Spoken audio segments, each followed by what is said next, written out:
ভূতনে ভ্ৰম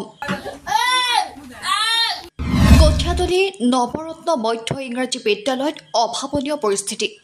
অদ্ভুত আচৰণ কৰি অসুস্থ হৈ পৰে 6গৰাকী ছাত্ৰী যাৰ কাৰণে বিদ্যালয় পাঠদান আধাতে সামৰিবলৈ বাধ্য হয় বিদ্যালয় কৰ্তৃপক্ষ অদ্ভুত আচৰণ কৰি ছাত্ৰী কেইগৰাকীয়ে মানুহক কামুৰিব যোৱাৰ লগতে বিভিন্ন ধৰণে আহুৰিক আচৰণ কৰে যাৰ কাৰণে শংকিত হৈ পৰে ছাত্ৰ-ছাত্ৰী আৰু শিক্ষকসকল অসুস্থ হৈ পৰা ছাত্ৰী কেইগৰাকী অষ্টম শ্ৰেণীৰ এগৰাকী আৰু সপ্তম শ্ৰেণীৰ 5গৰাকী এই ঘটনাই সমগ্ৰ অঞ্চলটোত চাঞ্চল্যৰ সৃষ্টি কৰিছে ঘটনাস্থলীত আৰক্ষী উপস্থিত হয় নমস্কাৰ সমূহ মিডিয়ালৈ মই আমাৰ স্কুলৰ ফালৰ পৰা স্বাগতম জনাইছোঁ আজি নৱৰত্ন মধ্য ইংৰাজী বিদ্যালয়ত এটা অভাৱনীয় পৰিৱেশৰ সৃষ্টি হৈছিল প্ৰাৰ্থনা সভাতে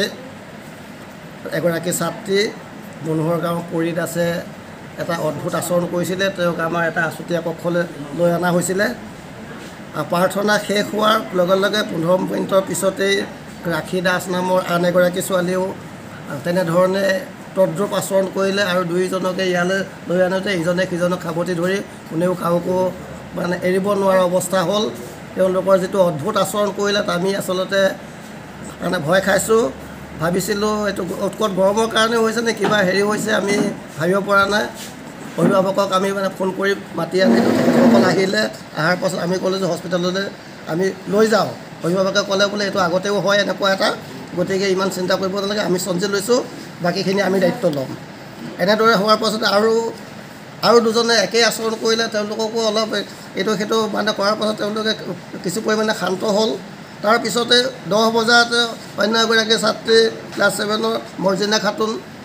তেওঁ মাইনৰিটি ষ্টুডেণ্ট আছিলে বয়স 16 বছৰ কিন্তু তেওঁ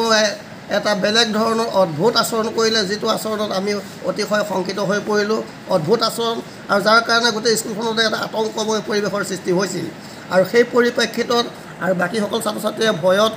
কিবা মানে বেলেগ ৰূপ ধাৰণ কৰে বুলি আমি স্কুল ছুটি দিবলৈ বাধ্য হৈছিলোঁ আৰু তাৰ পাছতো এতিয়া বাকীসকল সুস্থ হৈছে কিন্তু মৰ্জিনা খাতুনৰ অৱস্থা কিন্তু এতিয়াও অলপ মানে সংকটজনক হৈ আছে তেওঁক আমি হস্পিটেললৈ নিব বিচাৰিছিলোঁ কিন্তু তেওঁলোকৰ গাৰ্জেণ্টে কৈছে যে আপোনালোকে চিন্তা কৰিব নালাগে আমাক চঞ্জি দিয়ক আমি এইখিনি বাকীখিনি আমি দায়িত্ব লৈছোঁ এই বুলি কৈ আমাৰ পৰা লৈ গ'ল আমি ইতিমধ্যে স্কুল ছুটি দিয়াৰ পাছতো আমি নিজৰ দায়িত্বত আমি সকলো শিক্ষক শিক্ষয়িত্ৰী ইয়াতে আছোঁৱেই আৰু ঊৰ্ধ্বতম কৰ্তৃপক্ষক মিডিয়া যোগে জনাবলৈ পাই আমি সুখী হৈছোঁ আৰু তেওঁলোকৰ দ্বাৰৰ খবৰ দ্বাৰে আমাৰ হাতত ফোন নম্বৰ আছে আমি ৰাখি আছোঁ বাকীসকলৰ অৱস্থা অলপ সুস্থ বুলি আমি গম পাইছোঁ কিন্তু মৰ্জিনা খাতুনৰ মানে অৱস্থাটো এতিয়াও অলপ মানে সুস্থ পৰিৱেশলৈ অহা নাই আজি স্কুলৰ যিটো পৰিৱেশ অত্যন্ত আতংকময় এটা পৰিৱেশ ইয়াত বহুত বছৰ চাকৰি কৰিলোঁ কিন্তু এনেকুৱা পৰিৱেশ আমাৰ হোৱা নাছিল আচলতে আজি খুব দুখো লাগিছে ভয়ো লাগিছে তেনেকুৱা এটা পৰিৱেশ প্ৰথমতে দুজনী ছোৱালী মানে যেতিয়া প্ৰে কৰি থকা হৈছিলে তেওঁলোকৰ অকণ মাথাটো ঘূৰাইছে আমাৰ তেনেকুৱা ৰুম আছে আমি তাক নিলোঁ তেওঁলোকক মূৰে গায়ে পানী দিলোঁ ভৰি হাত পিটিকি পাটাকি দিলোঁ তেনেকুৱা ধৰণে অলপ তাৰপিছতে লগতে দুজনী মানে ধৰিছে সিহঁতক মানে ধৰি ৰাখিব নোৱাৰি দুজনী সেই দুজনী হ'ল পৰি দাস আৰু ৰাখী দাস তাৰপৰা ৰূপা বোলাজনীয়ে সুধিছে কি হ'ল কৈছে সেই মই বোলে শংকৰ গুৰু আহিছোঁ বোলো এইবিলাক আমি একো নাজানো তোমালোকে ৰাম নাম লোৱা আৰু যদি গুৰু হয় তো ৰাইজক শান্তি দিয়ে ন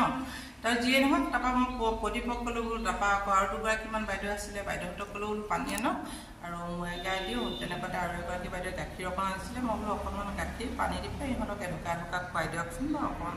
গামোৰটো ঠাণ্ডা পৰিব তেনেকৈ ক'লোঁ তাৰপিছতে ঘৰলৈ ফোন কৰিলোঁ